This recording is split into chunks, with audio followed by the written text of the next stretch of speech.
Welcome to Furniture Industry News. I'm here with you today, Thursday, August 15th, 2025, bringing you the latest updates from across our industry. Let's dive into what's happening in furniture retail and manufacturing right now. Starting with some encouraging news from the Department of Commerce, furniture and home furnishing stores are showing solid growth momentum. July numbers came in strong with the category hitting $11.66 billion in adjusted sales, marking a 5.1% increase compared to July 2024. What's particularly impressive is that we've been seeing consistent year-over-year growth since late last year, and the trend isn't slowing down. Year-to-date, we're looking at $78.23 billion in sales, outpacing 2024 by 5.7%. This growth is happening while overall retail is growing at 3.9%, so furniture is actually outperforming the broader retail market. The momentum from June carried right into July with a 1.4% month-over-month increase, showing that consumer demand for furniture remains steady even as other sectors face challenges. Speaking of consumer behavior, there's been some interesting research about how shoppers are responding to the price increases we've all been dealing with. According to new data from Circana, consumers seem to be accepting the relatively small price increases we've seen so far. Overall retail sales revenue was up 2% in early August, even though unit demand actually fell 1%. This tells us that people are still buying, but they're being more selective about what they purchase. What's particularly interesting is that consumers don't remember furniture price increases as clearly as they do food prices, since furniture purchases happen less frequently. This means the impact on spending behavior isn't as severe as some feared. However, there's a catch here that furniture retailers need to understand. Female shoppers, who represent 59% of discretionary retail spending, are pulling back faster than male shoppers. This shift in female shopping patterns is something every furniture retailer should be paying attention to. Women's discretionary spending grew just 1% in the first half of 2025, while men's spending increased 2%. More concerning for our industry specifically, the pullback among female shoppers hit furniture particularly hard, along with apparel and housewares. The good news is that home decor gained ground, suggesting women are choosing smaller refresh purchases over big-ticket furniture items.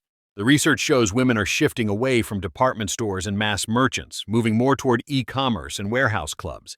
They're also gravitating toward products that let them spruce things up rather than making major furniture investments. For retailers, this means you need to think about how you're marketing to women and consider offering more decor items and smaller pieces that can refresh a space without breaking the budget. This trend toward value-conscious shopping is playing out across retail more broadly. Off-price retailers are absolutely crushing it right now. Chains like TJX, which includes home goods, saw visits increase significantly in the second quarter. Home goods led the pack with 7.4% visit growth, while TJ Maxx was up 5.9%. Ross and Burlington also saw strong growth, with Burlington up 8% and Ross up 5.8%. What's driving this is that consumers are extremely focused on value right now, and some are trading down from traditional retail stores. The treasure hunt experience these chains offer is also keeping people coming back more frequently since inventory changes week to week. This creates a challenge for traditional furniture retailers who need to find ways to compete on value and excitement. Now, let's talk about something that could significantly impact costs for many in our industry. There's been a major development with duties on float glass and mirrors from China and Malaysia. The U.S. has imposed preliminary anti-dumping duties as high as 311.8% on float glass from China, and one Malaysian supplier is facing duties of 846.4%. A final decision is expected around December 1st.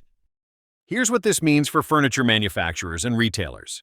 If you're buying glass tops for dining tables, mirrors for bedroom collections, glass shelving, or mirrored elements for display cabinets separately from China or Malaysia, you could be hit with these massive duties. The good news is that this likely won't affect finished furniture pieces where glass is already incorporated, and it definitely won't impact wooden bedroom furniture from China since that already faces existing duties. The key issue is how these products are classified when they enter the country. If a glass top comes in separately from the table base, it's classified as glass rather than a furniture part, which means it could face these new duties.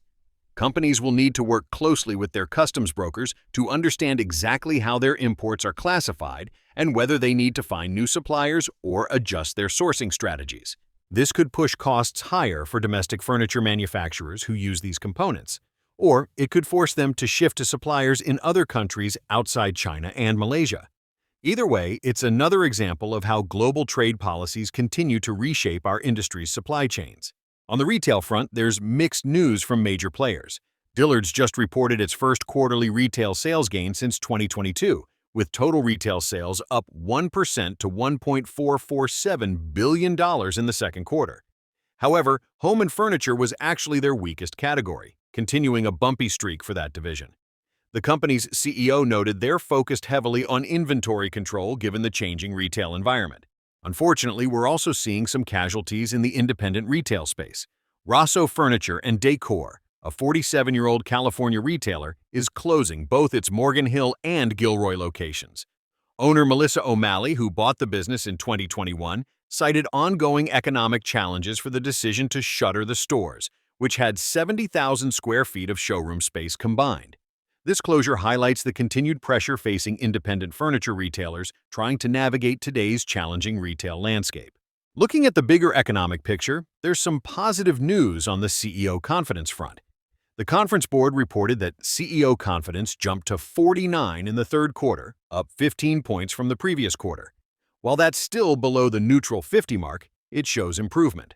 Recession fears dropped significantly, from 83% to just 36% of CEOs expecting a recession in the next 12 to 18 months. CEOs are citing increased productivity technology, supplier negotiations, and workforce upskilling as their top strategies for managing costs.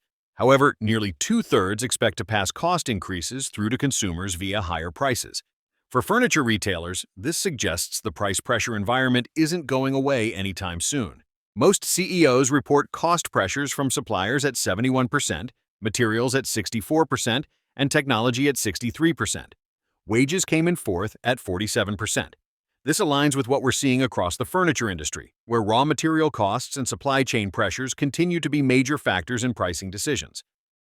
That wraps up today's update from the furniture industry. We're seeing solid sales growth, shifting consumer behaviors, new trade challenges, and continued pressure on independent retailers, all while the broader economy shows signs of stabilization. Stay informed, stay flexible, and keep focusing on what your customers need most in this evolving market. If you found today's episode helpful, make sure to subscribe to Furniture Industry News to stay current on all the developments affecting your business.